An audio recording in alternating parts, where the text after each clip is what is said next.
नमस्कार, insider live देख रहे हैं आप। मेरा नाम है काजल तिवारी। इस साल के अंत में बिहार विधानसभा चुनाव होने हैं और उसके लिए महागठबंधन और एनडीए दोनों ही गठबंधनों में सीट शेयरिंग को लेकर घटक दलों में बैठकों का दौर जारी है।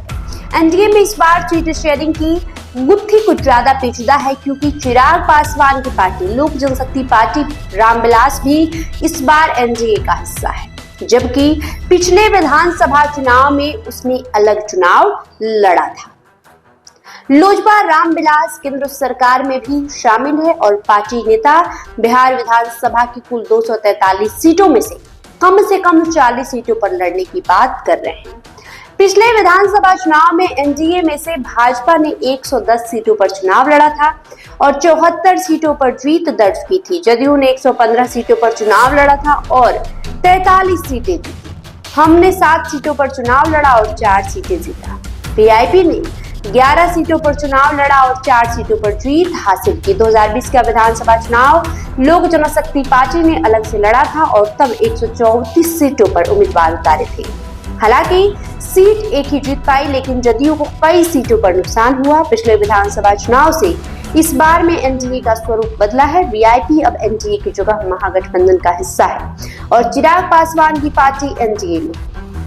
जाहिर तौर पर सीट शेयरिंग में भाजपा और जदयू दोनों की सीटें कम होंगी। इसे लेकर खींचतान है कि किस पार्टी को कितनी सीटें कम होंगी। भाजपा के नेता अनौपचारिक बातचीत में कहते हैं कि भाजपा कम से कम 100 सीटों पर तो लड़ेगी ही। इसका मतलब है कि जदयू की भी सीटें कम हो सकती है। जीतन राम मांझी 35 सीटों की मांग कर रहे हैं। हालांकि उन्हें भी मालूम है कितनी सीटें उन्हें मिलने वाली नहीं है, लेकिन ये अपना पहले की सीटें बचाने की कवायद है ताकि उनके कोटे की सीटें कम ना हो। लोजपा रामविलास के एक नेता ने अनौपचारिक बातचीत में कहा कि भाजपा और हम मिलकर 135-140 सीटों से ज्यादा पर लड़ना चाहिए ताकि सरकार स्थिर रहे। मुकेश सहनी की पार्टी वीआईपी पिछले विधानसभा चुनाव में जहां एनडीए के हिस्सा थी, अब वो महागठबंधन के साथ है, लेकिन उनके एनडीए में वापसी की चर्चाएं तेज है। भाजपा के प्रदेश अध्यक्ष दिलीप जायसवाल के बयान के बाद इसके कयास लगने लगे। हालांकि सहनी ने इसका खंडन किया है, लेकिन राजनीति में ऐसे कई मौके दिखे हैं जब नेता रात में एक पार्टी के लिए प्रचार करते हैं और सुबह उठकर दूसरी पार्टी ज्वाइन कर लेते हैं।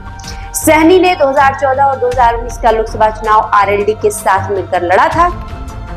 सहनी अगर एनडीए में आते हैं तो सीट शेयरिंग को लेकर वहां भी रस्साकसी और बढ़ सकती है। इस तरह की जो स्थितियां बनी हुई है एनडीए महागठबंधन में, अब काफी अहम होगा ये देखना कि भाजपा और जदयू जो है वो अपनी सीटों में कितनी कॉम्प्रोमाइज करती है, कितनी कम सीटों पर चुनाव लड़ती है। क्योंकि चिराग पासवान भी बिहार में एक अच्छा दमखम रखते हैं, उनका भी एक वोट बैंक है और चिराग पासवान के लोकसभा में 5 सांसद हैं उनको लेकर। तो कहीं ना कहीं चिराग पासवान को 30 सीटें तो जरूर ही मिलनी चाहिए। हालांकि वो 40 सीटों पर दावा ठोक रहे हैं। चिराग पासवान का ये कहना है कि हमने तैयारी सभी सीटों पर की है, लेकिन कम से कम एक लोकसभा सीट में एक हमको विधानसभा सीट तो मिलना ही चाहिए।